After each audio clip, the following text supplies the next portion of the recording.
देखिए, तो हम लोग क्लास 10 के चैप्टर 6.2 का क्वेश्चन नंबर 5 देखने वाले हैं। क्लास 10 के मैथ्स, है ना, चैप्टर 6.2 क्या देखने वाले हैं? चैप्टर 6.2 का क्वेश्चन नंबर 5। यहाँ पे हम लोग देखेंगे थेल्स प्रमेय, है ना, थेल्स प्रमेय का प्रयोग। किसका प्रयोग? थेल्स प्रमेय का। देखिए, तो इसमें दिया गया है क्वेश्चन नंबर 5 में आपको दिया गया है कि डी पैरेलल OQ है। डी जो है वो किसके पैरेलल है? OQ के। और DF पैरेलल किसके है? OR के। तो यहाँ पर देखिए, जो D है वो किसके पैरेलल है? OQ के, है ना। और जो DF पैरेलल है वो है OR के। ये आपको गिवन है। तो सबसे पहले प्रमाण में हम उसी चीज को लेंगे जो हमें पैरेलल दिया गया है, जो समांतर बताया गया है, क्योंकि उसी के अनुसार हम थेल्स प्रमेय का यूज करेंगे, है ना। तो सबसे पहले हम लोग लिख लेते हैं प्रमाण। क्या लिख लेते हैं? प्रमाण। और लिखते हैं चूंकि D जो पैरेलल है ना वो OQ के है। D पैरेलल किसके है? OQ के। D पैरेलल किसके है? OQ के। देखिए यहाँ ये D है और ये पैरेलल किसके है? OQ के। तो इसका मतलब ये हुआ कि जब D पैरेलल OQ के है तो हम लिख सकते हैं PD बाय DO। क्या लिख सकते हैं? PD by DO। और P बाय EQ लिख सकते हैं ना। जब ये पैरेलल है तो हम ये चीज को लिख सकते हैं। क्या लिख सकते हैं? कि PD बाय, या ऐसे लिख लो पहले, P बाय EQ बराबर है PD बाय DO। ये इक्वेशन 1 किससे? आप प्रमेय 6.1 लिखिए या तो थेल्स प्रमेय से, जो लिखेंगे। किसे? थेल्स प्रमेय से। ये कहां से लिए? थेल्स प्रमेय से। अच्छा बताओ, जब ये इसके पैरेलल था हम लिख लिए कि P बाई EQ बराबर है PD बाई DO। अब हमें क्या दिया हुआ है? और क्या दिया हुआ है? तो और हमें दिया हुआ है, देखिए, कि जो DF है ना वो पैरेलल है किसके? OR के। DF पैरेलल किसके? तो जब DF पैरेलल है OR के तो हम क्या लिख सकते हैं? PF by FR, PF by FR और PD बाय DO, है ना।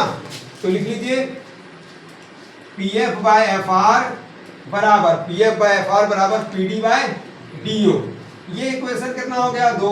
ये भी किससे लाए हम लोग? थेल्स प्रमेय से। किसे? थेल्स प्रमेय से। कम। तो समीकरण 1 और 2 हमारे पास आ गया है। अब लिखेंगे हम समीकरण 1 एवं 2 से। क्या लिखेंगे? समीकरण 1 एवं 2 से, और आगे बनाएंगे। अब इसका आप स्क्रीनशॉट ले सकते हैं। देखिए,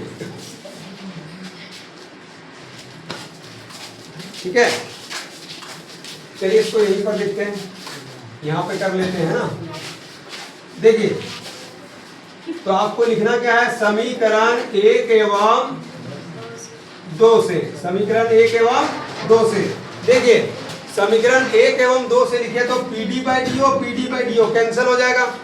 PD बाई DO क्या हो जाएगा? कैंसिल। तो हमारे पास क्या रह जाएगा? P by EQ। क्या रह जाएगा? P बाई EQ बराबर क्या रह जाएगा? PF by FR। यही रह जाएगा। तो अब बताइए, हमारे पास प्रूव होके ये आया।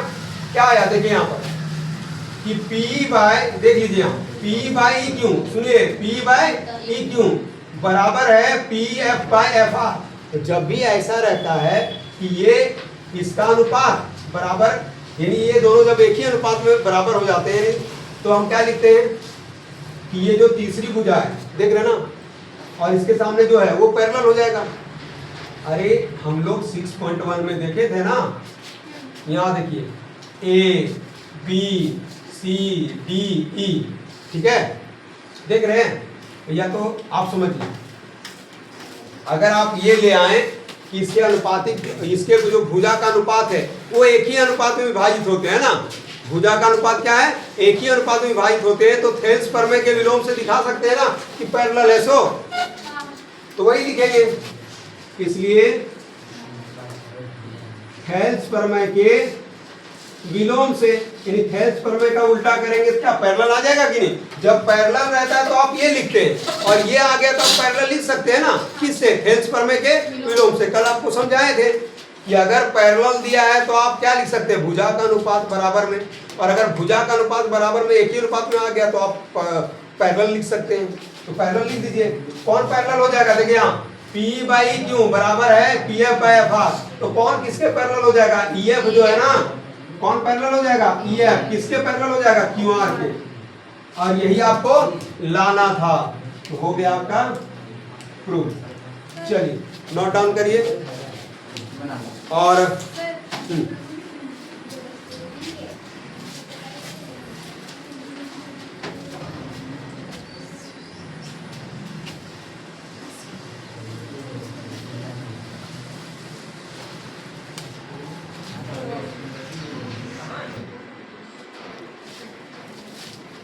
देखिए अब हम लोग क्वेश्चन नंबर 6 देखने वाले हैं। क्वेश्चन नंबर 6 प्रश्नावली 6.2 क्लास 10। क्वेश्चन नंबर 6 क्या है, इसमें आकृति 6.21। ये जो आकृति आप देख रहे हैं ये क्या है, 6.21 है ना। आकृति कितना है, 6.21। इसमें कह रहा है OP OQ OR। कौन कौन, OP देखिए OP यही है ना, ये क्या है, यहाँ से यहाँ OP और OQ और OR है ना। इन तीनों पर स्थित बिंदु है ABC। इन तीनों पर कौन सा बिंदु स्थित है, A B और C। और ये इस प्रकार है, ये इस प्रकार स्थित है कि जो AB है ना वो पैरेलल है PQ के। तो आप खोजिए कहां पर है, AB जो पैरेलल है वो क्या है, AB किसके पैरेलल है, PQ के। यहां देखिए इधर ये इसके पैरेलल है, देख रहे हैं ना। और दूसरा बोल रहा है कि AC जो है ना, AC ये वाला AC जो है वो PR के पैरेलल है। किसके पैरेलल है, PR के। तो इसको हम लोग क्या करेंगे, अलग से फिगर ड्रॉ कर लेंगे, फिर समझ लेंगे कि कैसे लेना है। क्योंकि जब पैरेलल दिया हो तो उसके दोनों भुजाएं जो है एक ही अनुपात में विभाजित होती है ना, तो हम उसको निकाल के देख सकते हैं। कैसे, देखिए अलग कर लेते हैं, समझ में आ जाएगा। जैसे पहला जो हो जाएगा आपका, यहाँ देखिए इस तरह से अगर आप इसको घुमा लीजिएगा, क्या करिएगा, घुमा लेंगे। अगर नहीं भी घुमाते तो भी हो जाएगा। जैसे यहाँ पर हो जाएगा आपका O, यहाँ पर हो जाएगा P, यहाँ पे Q, यहाँ पर AB। आप समझे क्या किए सो, यानी AB पैरेलल बोल रहा था किसके है, PQ के। इसका मतलब ये हुआ कि यदि AB पैरेलल PQ के है तो हम लिख सकते हैं OA बाय O मतलब क्या है, OA by AP, OA by AP बराबर है OB बाय BQ। ये लिख सकते हैं ना, तब बात समझे। और एक क्या पैरेलल आपको बता रहा था, देखिए एक और पैरेलल कह रहा है O P और R। और यहाँ पर कौन है, AC है। कौन है, यहाँ पे कौन है, AC है। तो इसका मतलब है कि यहाँ पर AC पैरेलल PR है। देखिए यहाँ AC पैरेलल क्या है, PR। AB पैरेलल PQ था वो आप देख लिए। दूसरा है AC पैरेलल PR। तो जो पैरेलल में दिया बस हम उतना ही ले रहे हैं। ठीक ठीक है, यहाँ से निकाल करके क्या किए, देखिए इतना काट के हम लोग निकाल लिए यहाँ पे, ठीक है। और इतना जो काट के है इधर निकाल लिए यहाँ पे, क्योंकि उसी के बारे में पूछा है आपको, यानी वही दिया है आपको, वही दिया है। तो AC पैरेलल PR बोला था, यहाँ AB पैरेलल PQ बोला है। तो सबसे पहले क्या लिखिएगा, सबसे पहले हम लोग लिख लेंगे दिया है। क्या लिख लेंगे, दिया है। क्या दिया हुआ है कि जो AB है वो पैरेलल है PQ के, तथा AC जो पैरेलल है वो है PR के। तो प्रूफ क्या करना है वो भी लिखिए, सिद्ध करना है। यहाँ जो दर्शाइए है लिखा हुआ है इसका मतलब सिद्ध करना है, ठीक है।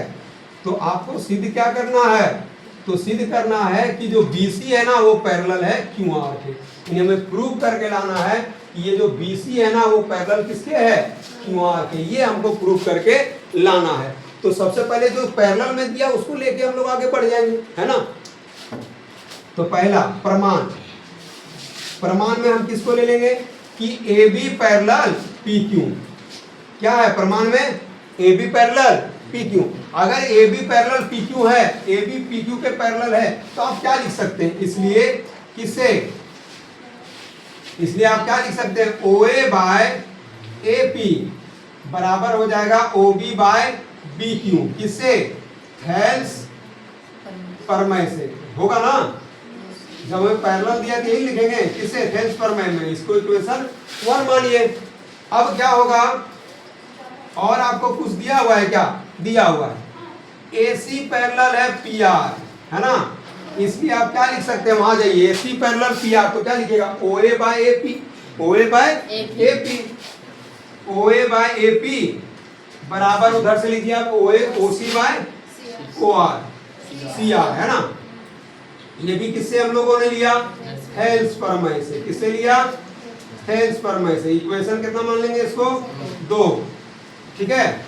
अब क्या लिखेंगे हम लोग, समीकरण 1 एवं 2 से। क्या लिखेंगे, अब हम लोग लिखेंगे समीकरण 1 एवं 2 से, है ना।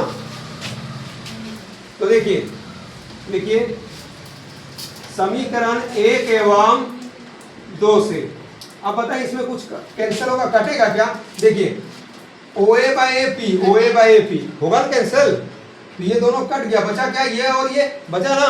क्या बचा आपके पास, O B by B Q, O B by B Q बराबर O C bye C R बचा, यही बचा। अब एक बार देखिए तो यहाँ पर कहाँ पर है ये O B by B Q, देखिए यहाँ कहाँ है O B by B Q, ये पैरेलल है O B by B Q, ये जो है ना बराबर किसके, ओ सी बाय सी आर के। अब बताओ जब ये दोनों भुजाएं एक ही अनुपात में विभाजित हो रही है, उसके बीच में जो भुजाएं हैं वो पैरेलल होगी कि नहीं। तो हम लिख सकते हैं ना कि इसलिए BC बराबर है किसके, QR के, सॉरी BC पैरेलल है किसके, QR के। और वही हमको लाना है BC पैरेलल QR, क्योंकि यहाँ देखिए BC यहाँ है, QR यहाँ है, और आपने प्रूव करके लाया कि OB बाय BQ बराबर है OC बाय CR। तो हेल्स प्रमेय के विलोम से नहीं लिख सकते हैं कि पैरेलल है, तो वही लिख दीजिए। किसे, हेल्स प्रमेय के विलोम से। ये हमने कहां से लाया, हेल्स प्रमेय के विलोम से लाया, हो गया प्रूफ। यही आपको लाना।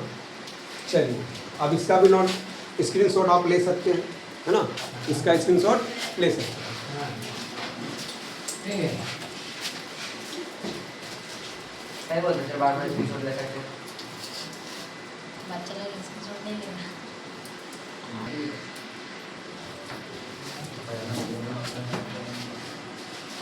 हाँ सर,